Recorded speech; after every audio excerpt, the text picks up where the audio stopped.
ఇక ఉచిత ఇసుక విధానం మీద అదొక శాపంగా మారింది అధ్యక్ష. ఒకవైపు ప్రభుత్వం ఉచిత ఇసుక ప్రవేశపెట్టినా కూడా దానికి ఆశించినటువంటి ఫలితం రాలేదు అనేటువంటిది ముఖ్యమంత్రి గారు అనేక సందర్భాల్లో ప్రస్తావించారు అధ్యక్ష. ఇప్పటికీ కూడా ఇందాక జ్యోతుల్ నెహ్రూ గారు కూడా మాట్లాడుతూ ఇప్పటికీ ఇంకా కొద్ది ప్రాంతం గోదావరి జిల్లాల్లో ప్రాబ్లం ఉందన్నారు. కొండయ్య గారు మాట్లాడుతూ మొన్న కార్యాలయంలో కూడా ఆయన సూచనలు చేశారు అధ్యక్ష. ఎక్కడా కూడా ఇసుకకు ఇబ్బంది పడకూడదు, ఇసుక వల్ల కాంట్రాక్టు రంగం అంతా కూడా ఆగిపోయింది, నిర్మాణ రంగం ఆగిపోతుంది, తద్వారా కార్మికులు ప్రతి ఒక్కరూ నష్టపోతున్నారు అనేటువంటిది ఇసుక మీద ఉన్నటువంటి సీనరేజ్ని ఎత్తేశారు అధ్యక్ష. అదనంగా లోడ్ చేసుకుని వెళ్తే దాని మీద కూడా జరిమానాలు వేయొద్దండి, ఈ రవాణా ఫ్రీ అయ్యేంత వరకు కూడా చర్యలొద్దు అనేటువంటిది ముఖ్యమంత్రి గారు ఆదేశించారు అధ్యక్ష. మరి అట్లానే రాష్ట్రంలో గిరిజనులు ఎదుర్కొంటున్నటువంటి సమస్యల్ని తెలుసుకునేందుకోసం ప్రత్యేకమైనటువంటి యాప్ను రూపొందించడం జరిగింది.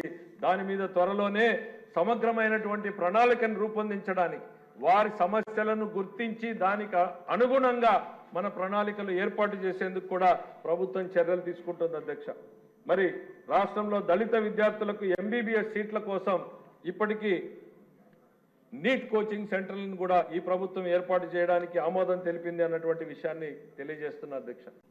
మన హెచ్ఆర్ మినిస్టర్ గారు వెళ్ళి సంతకాలు వాళ్ళ ఆఫీస్లోనే ఎంఓయూ సైన్ చేసుకుని రావడం జరిగింది అధ్యక్ష. తొలి దశలోనే 10,000 ఉద్యోగాలు వచ్చేటట్టు, తొందరలోనే మళ్ళీ దాన్ని ఎక్స్పాన్షన్కి తీసుకెళ్లేటట్టు అధ్యక్ష.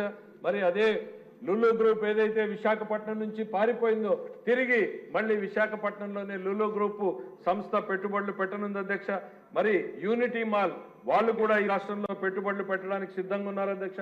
గోద్రేజ్ ఆంధ్రప్రదేశ్ మీద ఆసక్తిగా ఉంది. దాదాపు 2,800 కోట్ల రూపాయల పెట్టుబడులు పెట్టడానికి కూడా గోద్రేజ్ సంస్థ ఇప్పటికే చర్చలు ప్రారంభించింది అధ్యక్ష. భారీ పెట్టుబడులు పెట్టడం కోసం బ్రూక్ఫీల్డ్ సంస్థ అధ్యక్ష.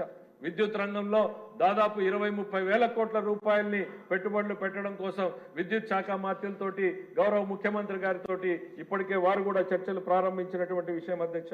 మరి హెచ్సిఎల్ మరి ఇప్పటికీ మరో 15,000 మందికి ఉద్యోగాలు ఇచ్చే రకంగా అభివృద్ధిని వాళ్ళ ప్రణాళికల్ని ఏర్పాటు చేసుకుని ప్రభుత్వంతో ఒప్పందం చేసుకోవడం జరుగుతుంది అధ్యక్ష.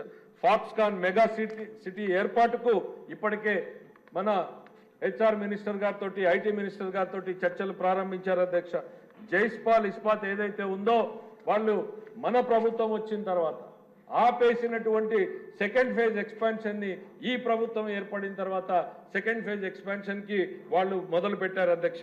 మరి ఏపీలో మరో యూనివర్సిటీ ఏర్పాటు చేయడానికి అపోలో వాళ్ళు ముందుకు రావడం జరిగింది అధ్యక్ష. దీంతో పాటు అమరావతిలో మరో క్యాంపస్ ఎడ్యుకేషన్ క్యాంపస్ ఏర్పాటు చేయడానికి ఎక్స్ఎల్ఆర్ఐ సంస్థ 250 కోట్లతో ఏర్పాటు చేయడానికి వాళ్ళు కూడా చర్చలు ప్రారంభించినటువంటి విషయం అధ్యక్ష. శ్రీ సిటీలో 2,740 మందికి ఉద్యోగాలు కల్పించే సంస్థలకు ముఖ్యమంత్రి చంద్రబాబు నాయుడు గారు ఓపెనింగ్ చేయడం జరిగింది అధ్యక్ష. అలానే మరో 4,000 మందికి ఉద్యోగాలు కల్పించేలాగా మరో 5 సంస్థలకి చర్చలు ప్రారంభించి ఒప్పందాలు కూడా చేసుకోవడం జరిగింది అధ్యక్ష. మరి మొన్నటికి మొన్న మనం చూసాం అధ్యక్ష, అమెరికా పర్యటన సాగితే 5 నిమిషాలు రెస్ట్ లేకుండా ఉదయం నుంచి రాత్రిలాగా తండ్రి బాటలోనే పయనించాలనుకుంటున్నట్టున్నాడు. ఆయన కూడా పరుగుల మీద పరుగులు పెడుతూ అనేక సంస్థల అధ్యక్ష దాదాపు 90 మంది పారిశ్రామికవేత్తల్ని నారా లోకేష్ గారు అమెరికా పర్యటనలో కలిశారు అధ్యక్ష. ఇది ఒక్క రోజులోనే రియాలిటీ కాదు అధ్యక్ష.